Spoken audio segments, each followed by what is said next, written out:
તો મિત્રો આજે મારી લાડકી યશ્વીનો જન્મદિવસ છે અને એની ફરમાઈશ હતી કે મારા બર્થડેની અંદર એક સરસ મજાની કેક અને મને મનગમતા પીઝા છે ને એ ખવડાવો.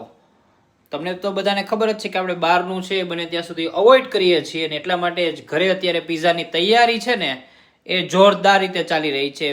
મીનુ, કયા કયા પ્રકારના પીઝા બનાવવાની છો કે સિમ્પલ? ના, ચીઝ પીઝા છે, ચીઝ બર્સ્ટ પીઝા છે જે ખાસ સૂર્યને ભાવે છે, અને વેજીટેબલ્સ પીઝા છે. 2-3 અલગ અલગ પ્રકારના આપણે પીઝા બનાવશું અને યશ્વી ખાલી એકલા ચીઝ પીઝા જ ખાય છે એટલે યશ્વી માટે એકલા ચીઝ પીઝા કરશું. તો યશ્વી માટે એકલા ચીઝ પીઝા, એના માટે કેક બેક કઈ મગાવી છે કે નહીં? હા, કેક આવી ગઈ છે. એની ફેવરેટ કેક ચોકલેટ કેક જ લઈ આવ્યા છીએ.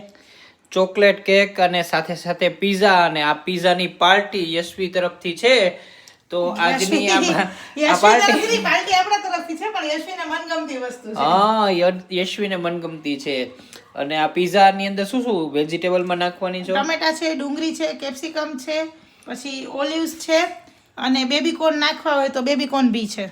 એટલે ફૂલ ટુ ધમાલ પીઝાની પાર્ટી છે.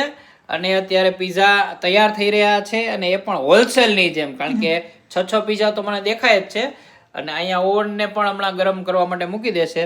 તો એની સાથે બીજું શું શું છે? બસ પીઝા છે, કેક છે ને કોલ્ડ ડ્રિંક્સ છે. ઓકે, તો મિત્રો આ વ્લોગ ગમ્યો હોય તો તમે શેર જરૂર કરજો, તમારી કોમેન્ટ કરજો, કારણ કે આજે અમારી યશ્વીનો જન્મદિવસ છે અને તમારા બધાના આશીર્વાદ છે ને એ ખાસ યશ્વીને જોઈએ છે, કારણ કે હજી નાની જ છે, 3 વર્ષ આજે કમ્પ્લીટ કર્યા છે.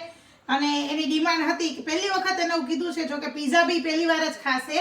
એને ક્યારેય ખાધા જ નથી પીઝા, પણ એમ કે મમ્મી મારે પીઝા ખાવા છે. જનરલી બધાને સાંભળતી હોય છે પીઝા ખાવા, એટલે એની બી ડિમાન્ડ છે કે મમ્મી પીઝા ખાવા છે.